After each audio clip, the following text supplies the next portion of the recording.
يا جماعة ما بقتش قادر أمسك نفسي من كتر الضحك. أبويا كان طالب من أمي تعمل محشي النهاردة. أمي رغم تعبها ما حبتش تكسف أبويا وتقول له لأ. المهم نزلت جابت الحاجة وقعدت تحشي. فأختي رجعت من المدرسة، أمي قالت لها تعالي ساعديني. أختي قالت لها أنا تعبانة وسابتها ودخلت نامت. عيب تشوف اسم سيدنا محمد قدامك وما تعملش إعجاب ولا حتى تصلي عليه في التعليقات. أبويا رجع من الشغل لقى أمي لسه بتلف المحشي وشكلها كان مرهق جدا. قال لها خلاص سيبيه، مش شرط ناكله النهارده. أمي قالت له لأ.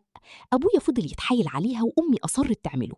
راح أبويا قلع هدوم الشغل وقعد يلف معاها المحشي، وبعد ما خلصوا لف المحشي شال الحلة وراح يحطها على البوتاجاز. قامت شنكل والحلة وقعت منه كلها على الأرض. أمي بصت له بصة ميوت. أبويا قلق منها جدا، فأمي قالت له اقعد وأنا هعمل بدلها واحدة تانية. فأمي قاعدة بتحشي الحلة التانية وحطها على الترابيزة. فأبويا دخل الأوضة يشرب، بس أبويا بقى راح متشنكل في الشبشب، راح واخد الحلة التانية وواخدني أنا بالحضن ووقعنا.